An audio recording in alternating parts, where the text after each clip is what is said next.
ഞാൻ പരാജയപ്പെട്ടു. ഇനി എനിക്ക് ഒരു വഴിയുമില്ല. എങ്ങനെ ഞാൻ ജീവിക്കും? മതി, ഇനി ഞാൻ ജീവിക്കുന്നില്ല. ഏതോ ഒരു ദുർബല നിമിഷത്തിൽ മാനസികമായി തകർന്നും തളർന്നും ജീവിതത്തിൻ്റെ ഓരോ ഏടുകളും പരാജയമെന്ന് കാണുമ്പോൾ പലരും ജീവിതം സ്വയമായി അവസാനിപ്പിക്കുന്ന അവസ്ഥകൾ വന്നു ചേരാറുണ്ട്. നിങ്ങൾ ഒരു നിമിഷം ശ്രദ്ധിക്കണം. ഒരിക്കലും ഇനി പറയരുത് ഞാൻ പരാജിതരെന്ന് ഇനി പറയരുത്.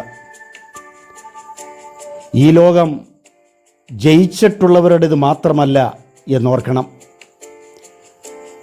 പരാജയപ്പെട്ടവരെ ലോകത്തിൻ്റെ മുഖ്യധാരയിൽ എത്തിക്കുന്ന ഒരു സർവശക്തനായ ദൈവം ഉണ്ട് എന്ന് നാം മനസ്സിലാക്കണം. പരാജയങ്ങൾ ലോകത്തിലെല്ലാവർക്കും ഉണ്ടാകാം.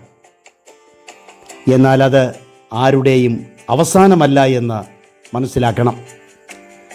പരാജയത്തിൽ നിന്നും വിജയത്തിലേക്കുള്ള ദൂരം നിസാരമാണ്. ആപേക്ഷികതാ സിദ്ധാന്തത്തിൻ്റെ ധാതാവായ ആൽബർട്ട് ഐൻസ്റ്റീനെ കുറിച്ച് നിങ്ങൾ കേട്ടിട്ടുണ്ടായിരിക്കും.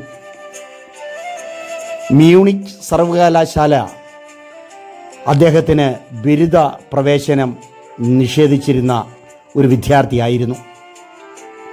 അതിനുള്ള കാരണം പ്രാഥമിക ശാസ്ത്രജ്ഞാനം അയാൾക്കില്ല എന്നതായിരുന്നു. നോക്കണം, തുടർന്ന് തന്നെക്കുറിച്ച് ലോകം അറിയപ്പെട്ടത് എങ്ങനെയാണ്? ആപേക്ഷികത സിദ്ധാന്തത്തിൻ്റെ ദാതാവെന്ന ആൽബർട്ട് ഐൻസ്റ്റീൻ. നമ്മളൊന്ന് തീരുമാനിക്കണം, എനിക്ക് ജയിക്കണം എന്നുള്ള ഉറച്ച തീരുമാനം എടുക്കുന്നതിന് സമയം നിങ്ങൾ കണ്ടെത്തണം. പരാജയപ്പെട്ടവരെയോ നോക്കി സമയം ഒരിക്കലും സ്വയം പാഴാക്കരുത്. നമ്മുടെ ലക്ഷ്യം വിജയത്തിലേക്കുള്ള മാർഗം തന്നെ ആയിരിക്കണം.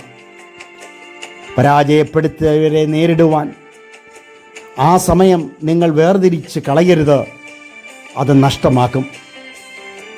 പ്രിയരെ, കളിക്കളത്തിൽ പലരെ തോൽപ്പിച്ചെങ്കിലേ ഒരാൾക്ക് ജയിക്കുവാൻ ഒത്തു, അല്ലെങ്കിൽ ഒന്നാം സ്ഥാനത്ത് എത്തുകയുള്ളൂ. ജീവിതത്തിലും പലതിനെയും തോൽപ്പിച്ചു വേണം നമുക്ക് നേട്ടങ്ങൾ കൈവരിക്കാൻ. അനേക എതിർപ്പുകളോട് പോരാടി ജയം നേടിയ എത്രയോ ഉന്നതന്മാർ നമ്മുടെ മുൻപിലുണ്ട്. ജീവിതത്തിൽ പരാജയങ്ങൾ സംഭവിച്ച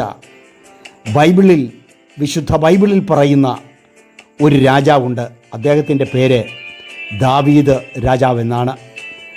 അദ്ദേഹം ഒരിക്കൽ ഇങ്ങനെ പറഞ്ഞു, നീയോ യഹോവേ എനിക്ക് ചുറ്റും പരിചയം, എൻ്റെ മഹത്വവും എൻ്റെ തല ഉയർത്തുന്നവനും ആകുന്നു. അതെ, ദൈവം നിങ്ങൾക്ക് ചുറ്റും പരിചയമായിരിക്കും. നിങ്ങളുടെ മഹത്വം ദൈവമായിരിക്കട്ടെ.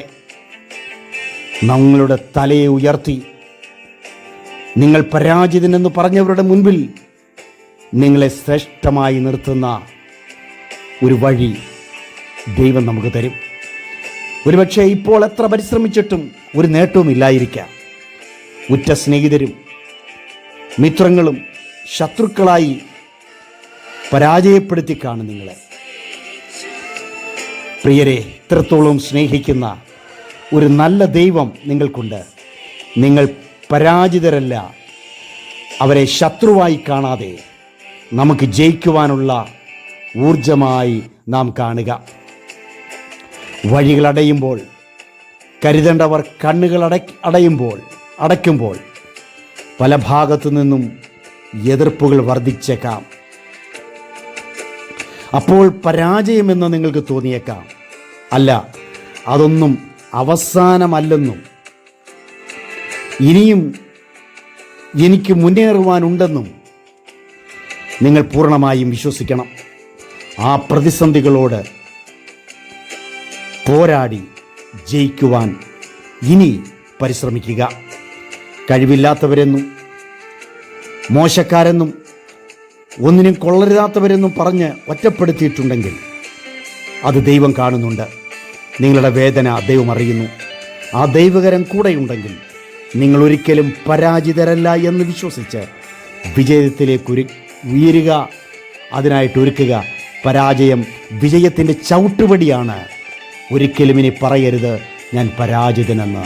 ദൈവം നിങ്ങൾക്ക് തന്നിരിക്കുന്ന ബുദ്ധി, ദൈവം നിങ്ങൾക്ക് തന്ന ജ്ഞാനം, ദൈവം നിങ്ങൾക്ക് തന്നിരിക്കുന്ന വഴി, നിങ്ങൾക്ക് തുറന്നിരിക്കുന്ന വാതിൽ, അതുപയോഗിക്കണം. നിങ്ങൾ നശിക്കരുത്, സ്വയം തീരരുത്. പരാജയപ്പെടുത്തിയവരുടെ മുൻപിൽ ജയിക്കൂ.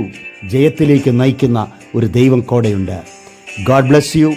ഒരു അനുഗ്രഹീതമായ നല്ല ദിവസം എല്ലാവർക്കും നേരുന്നു. May God bless you all. God bless you. God bless you.